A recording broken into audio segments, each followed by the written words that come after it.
வணக்கம் தமிழா. ரயில்வே துறையில் தமிழர்கள் தடமதிப்போம். உங்களுடன் தமிழா ஐஏஎஸ் அகாடமி. ஆர்பிஎஃப் கான்ஸ்டபிள் தேர்வுக்கான மோஸ்ட் எக்ஸ்பெக்டட் கொஸ்டின், ரொம்ப ரொம்ப முக்கியமான வினாக்கள் நம்ம தொடர்ந்து பார்த்துட்டு இருக்கோம். ஓகேங்களா? வாங்க உள்ள வீடியோக்குள்ள போலாம். வீடியோ ஸ்கிப் பண்ணா பாருங்க. ஒவ்வொரு கொஸ்டின் ரொம்ப முக்கியமானதாக பார்க்கப்படுகிறது. ஃபர்ஸ்ட் கொஸ்டின் பாருங்க.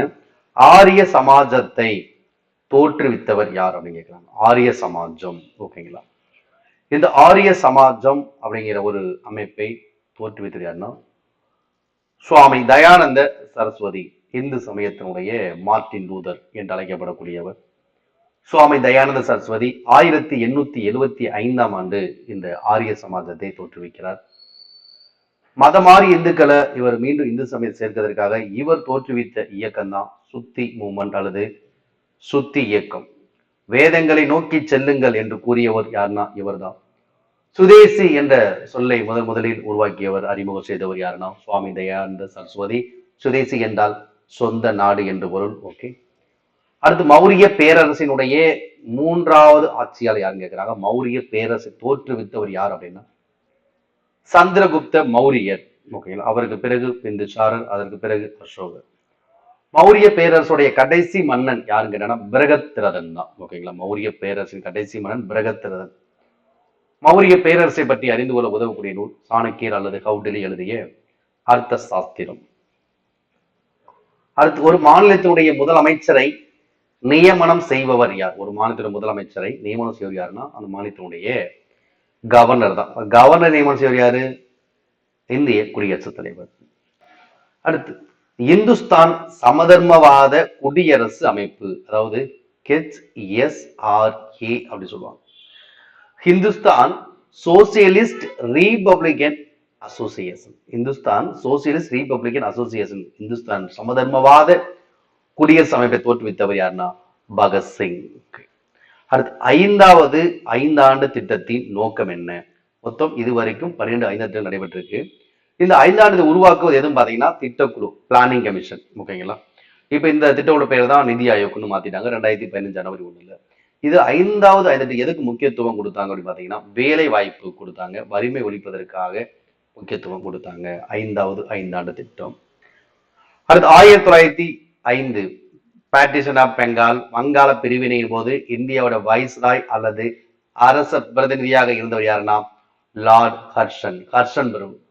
அப்ப வங்க பிரிவினை என்னது? 5 வங்காளத்தை 2ஆக பிரிக்கக்கூடியது, கிழக்கு வங்காளம், மேற்கு வங்காளம். அந்த வங்காள பிரிவினை மேற்கொண்டவர் ஹர்ஷன் பிரபு தான். இந்திய வயசு யாரு? ஹர்ஷன் பிரபு. 1905 வங்க பிரிவினையுடைய அந்த தொடர்ச்சி தான் எந்த இயக்கம் உருவாக? சுதேசி இயக்கம் என்பது உருவாகிறது. அடுத்து, பொட்டாசியம் நைட்ரேட் டேஸ் என்று அழைக்கப்படுகிறது அப்படின்னா potassium nitrate Indian salt peter. Indian salt peter அழைக்கக்கூடியது பொட்டாசியம் நைட்ரேட். ஓகேங்களா? அடுத்து, 1773 ரெகுலேஷன் ஆக்ட், ஒழுங்குமுறை சட்டத்தின்படி முதலில் உச்ச நீதிமன்றம் அமைக்கப்பட்ட இடம் எது பார்த்தீங்கன்னா கல்கத்தா வில்லியம் கோட்டை. அப்போ முதல்ல பிரிட்டிஷ் உச்ச நீதிமன்றம் எங்க அமைக்கிறாங்க? கல்கத்தா வில்லியம் கோட்டையில் அமைக்கிறாங்க. 1773 ஒழுங்குமுறை சட்டத்தின் அடிப்படையில் இந்த பிரிட்டிஷ் உச்ச நீதிமன்ற தலைமை நீதிபதி யாருன்னா எலிஜா எம்பே. அடுத்து 2025 செப்டம்பர்ல புகழ்பெற்ற எழுத்தாளரான அருந்ததி ராய் தி காட் ஆஃப் ஸ்மால் திங்ஸ் என்ற புத்தகத்துக்கு புக்கர் விருது வென்ற அருந்ததி ராய் 2025 செப்டம்பர்ல ஒரு புக்கு வெளியிட போறாங்க. அந்த புத்தகத்தோட பேர் என்ன பாத்தீங்கன்னா Mother Mary comes to me. Mother Mary comes to me அப்படிங்கிற புத்தகம் தான் அருந்ததி ராய் வெளியிட போறாங்க. எப்ப? 2025 செப்டம்பர்ல. அடுத்து, இந்திய அரசியலமைப்பினுடைய சட்டப்பிரிவு 38 எதை பற்றி விளக்குகிறது அப்படின்னா மக்களின் நலனை மேம்படுத்துவதற்காக சமூக ஒழுங்கை பாதுகாக்கணும், அதுக்கு அரசை வழிநடத்தக்கூடியதுதான் 38. ஏன்னா 36 முதல் 51 வரை என்ன வரும்? அரசுக்கு வழிகாட்டும் நெறிமுறை பகுதி 4 இருக்கக்கூடியது. ஒரு மக்கள்னால அரசை நிறுவுவதுதான் இந்த 36 51 ஆர்டிகல்ஸ், அதாவது அரசுக்கு வழிகாட்டு நெறிமுறை நோக்கம். அப்ப 38 என்பது எதை குறிக்கிறதுனா மக்களுடைய நலனை மேம்படுத்துவதற்கு சமூக ஒழுங்கை பாதுகாக்கணும், அதற்கு அரசை வழிநடத்தணும்.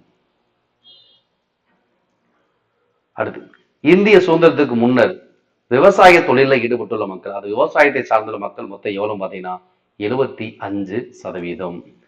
அடுத்து ராமகிருஷ்ண பரமஹம்சர், சுவாமி விவேகானந்தருடைய குருவான ராமகிருஷ்ண பரமஹம்சர் பிறந்த இடம் எது பார்த்தீங்கன்னா மேற்கு வங்காள மாநிலத்தில் இருக்கக்கூடிய கூக்லி மாவட்டம். மேற்கு வங்காள மாநிலத்தில் கூக்லி மாவட்டத்தில் இருக்கக்கூடிய ஒரு கிராமம் ஹாமார் புகூர். ஹாமார் புகூர் அப்படிங்கிற கிராமத்துல பிறந்தவர் தான் ராமகிருஷ்ண பரமஹம்சர். மேற்கு வங்காளம் கூக்லி மாவட்டம் ஹாமார் புகூர்ங்கிற கிராமம் எப்ப பிறக்கிறாருன்னா 1836 பிப்ரவரி 18. இவருடைய ஒரிஜினல் நேம் என்ன பாத்தீங்கன்னா ஸ்ரீ கதாதர சட்டோபாத்தியாயர். ஸ்ரீ கதாதர சட்டோபாத்தியாயர் அப்படி யாரு? ராமகிருஷ்ண பரமஹம்சர். அடுத்து இந்திய அரசியலமைப்பில் 9வது அட்டவணை எந்த சட்ட திருத்தத்தின் அடிப்படையில் சேர்க்கப்பட்டது? மொத்தம் இந்திய அரசியலமைப்பு தொடக்கத்துல 8 அட்டவணையில் இருந்தது. 9 அட்டவணையை புதுசு சேர்க்கிறாங்க. அது எந்த அமெண்ட்மெண்ட்னா முதல் சட்ட திருத்தம் 1951ஆம் ஆண்டு. அப்ப இந்த 9 அட்டவணை எதை பத்தி சொல்லுகிறது? லேண்ட் ரீஃபார்ம், அதாவது நில சீர்திருத்தம். 10வது அட்டவணை என்னது? கட்சி தாவல் தடை சட்டம். 11 பஞ்சாயத்து, 12 முனிசிபாலிட்டிஸ். அப்போ 9 அட்டவணை 8 அட்டவணை தான் இருக்கு. இந்திய தொடக்கத்தில் 9 அட்டவணை சேர்க்கிறாங்க. என்ன அமெண்ட்மெண்ட் பண்ணி சேர்க்கிறாங்க? முதல் சட்ட திருத்தங்கிற அமெண்ட்மெண்ட் பண்ணி சேர்க்கிறாங்க. அடுத்து இந்தியாவில் 38வது நேஷனல் கேம்ஸ் தேசிய விளையாட்டுகள் நடைபெற்ற இடம் பார்த்தீங்கன்னா உத்தரகாண்ட். 38வது தேசிய விளையாட்டுகள் நடைபெற்ற இடம் உத்தரகாண்ட். எப்ப? 2025 ஜனவரியிலிருந்து பிப்ரவரி வரையும் நடைபெற்றது இந்த 38வது தேசிய விளையாட்டு போட்டிகள். அடுத்ததாக மாநில நிர்வாக தீர்ப்பாயம். இந்த மாநில நிர்வாக தீர்ப்பாயம் இதோடைய தலைவரை நியமனம் செய்வோர் யாருன்னா இந்தியாவினுடைய குடியரசுத் தலைவர் தான்.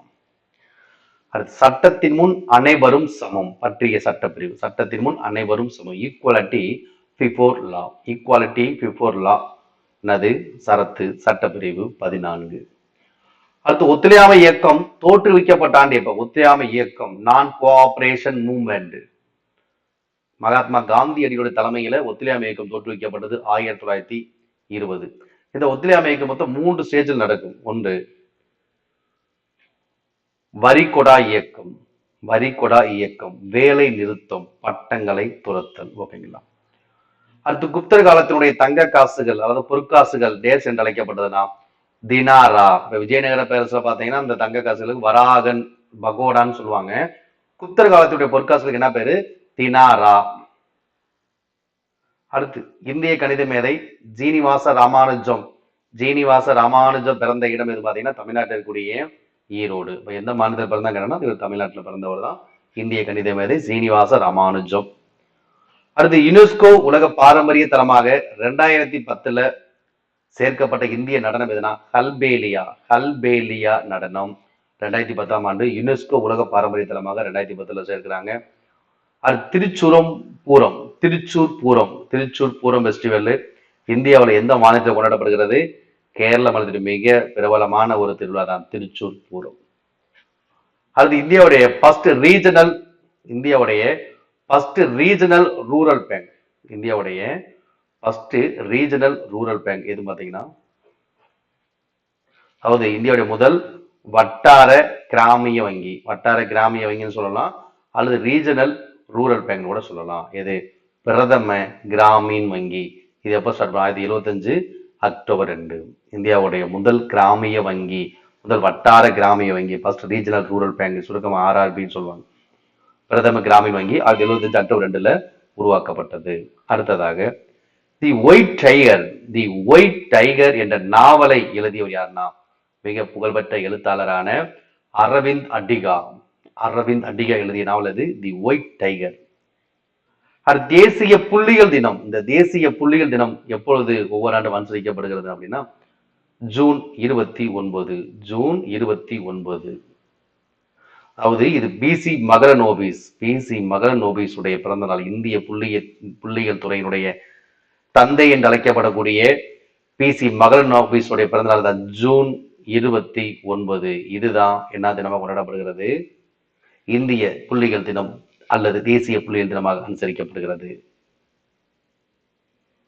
அடுத்து வங்காளதேச நாட்டினுடைய நேஷனல் ஃப்ரூட் எதுவும் பார்த்தீங்கன்னா பலாப்பழம். தேசிய பழம் எது? வங்காளதேசத்துக்கு பலாப்பழம். அடுத்து நேச்சர் கன்சர்வேஷன் டே. நேச்சர் கன்சர்வேஷன் டே என்னைக்குன்னா ஒவ்வொரு ஆண்டும் ஜூலை 28 அன்று கடைபிடிக்கப்படுகிறது. அடுத்து national sports university. National sports university தேசிய விளையாட்டு பல்கலைக்கழகம் இந்தியாவில் எங்கு அமைந்துள்ளது அப்படின்னா மணிப்பூர் மாநிலத்தில் அமைந்துள்ளது. பூட்டான்ல அதிக மக்கள் பின்பற்றக்கூடிய மதம் எதுவும் பார்த்தீங்கன்னா புத்திசம். பூட்டான் அதிக மக்கள் பின்பற்றக்கூடிய மதம் புத்திசம், புத்த மதம். புத்த மதத்தை தோற்றுவித்தவர் யாரு? கௌதம புத்தர். ஓகேங்களா, புத்தர் பிறந்தடையாது. நேபாள நாடு கபிலவஸ்துக்கு பக்கத்துல இருக்கக்கூடிய லும்பினி. ஓகேங்களா. அடுத்து சந்த் பாரதை. இந்த சந்த் பாரதியோட பிரபலமான ஒரு நூல் இலக்கியம் எதுன்னு கேட்டாங்கன்னா பிருத்திவி ராஜ ராசோ. பிருத்திவி ராஜ ராசோ என்ற பிரபலம் இலக்கியம் யாருடைய? சந்து பாரதை. ராஜபுத்திர மன்னர்களுடைய, ராஜபுத்திர அரசருடைய மன துணிச்சலை படம் பிடித்து காட்டிய இலக்கியம் தான் இந்த பிருத்திவி ராஜ ராசோ. ஆசிரியர் சந்த் பாரதை. அடுத்து திருமண வயதை பெண்களுக்கு 14 என்றும் ஆண்களுக்கு 18 என்றும் கூறியது எது? கூறிய சட்டம் எதுனா 1929 ஆண்டினுடைய சாரதா சட்டம். திருமண வயது சட்டம் சாரதா சட்டம் 29. ராஜ்யசபாவுக்கு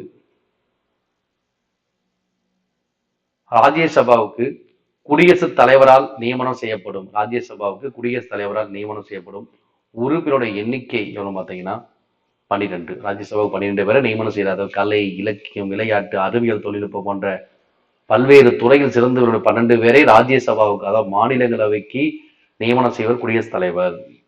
அடுத்து இந்தியாவில் பிகு திருவிழா. இந்தியாவில் பிகு திருவிழா அல்லது போக்காலி பிகுன்னு சொல்லுவாங்க. போக்காலி பிகு அல்லது பிகு திருவிழா இந்தியாவில் எந்த மாநிலத்தில் கொண்டாடப்படுது? பொதுவாக அறுவடை திருவிழா கூட சொல்லுவாங்க.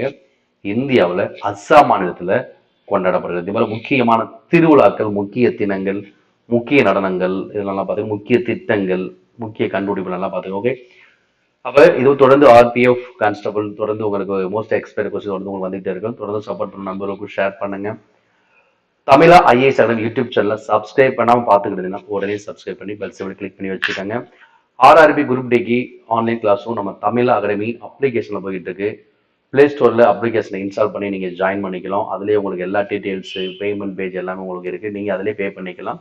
இதில் உங்களுக்கு video classes, record video classes இருக்குது, லைவ் செஷன்ஸ் இருக்கும். சிபிடி மோக் டெஸ்ட் நீங்கள் அட்டன் பண்ணி பார்த்துக்கலாம். எவ்வளோ கொஸ்டின் நம்ம அடிச்சிருக்கோம், எவ்வளோ டைமில் அடிச்சிருக்கோம், நீங்கள் ப்ராக்டிஸ் பண்ணிக்கலாம். இது கூடயே ஸ்ட்ராட்டஜிக்கே அண்ட் கரண்ட் அஃபேர்ஸ் ப்ரீவியஸ் கொஸ்டினுடைய பிடிஎஃப் ஃபைல்ஸும் உங்களுக்கு இதுலேயே வந்துடும். Okay, thank you.